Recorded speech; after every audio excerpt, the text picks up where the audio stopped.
I've not been in this group that long. I think, what, 6 months maybe, something like that. And it's been a really valuable time because one of the things I found, like becoming a father, the hardest thing initially was the lack of information and the lack of resources for men or fathers. You know, like, I remember, like, Kim would bring home all these, you know, she'd have all these books about motherhood or, you know, child rearing, or, I mean, just a whole, you know, copious selection of, like, these really great books. And I'd be like, where are the books for the dads? You know, and I'd go to the bookstores and it'd be like nothing. Or there'd be one or two. Bruce wrote it. Yeah, and then I would get them and they would be, you know, they just wouldn't be speaking the same language that I was, you know, feeling I needed to hear.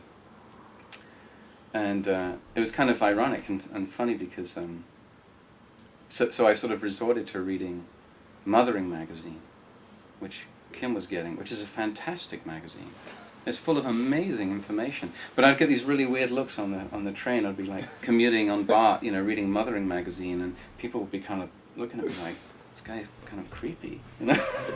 what's he doing reading this? So finding this group was really a great thing because it felt like finally there was a place where, you know, there was information and there was resources and there were other dads that were, you know, like all these guys are saying, are going through the same problems and the same trials and you know, and I think that, I mean, this sort of also ties right into the question about how I see myself as being different from my own father, and that, you know, I think, well, my father was a very unemotional person.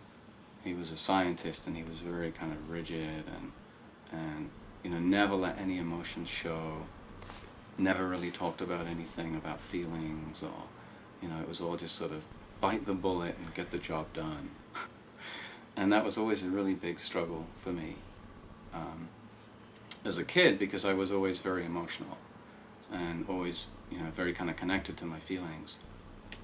And I think that in, you know, society in general, it's kind of, you know, the thing I struggle with is, as a man, is like finding other men who you can relate to and talk to on those sort of levels.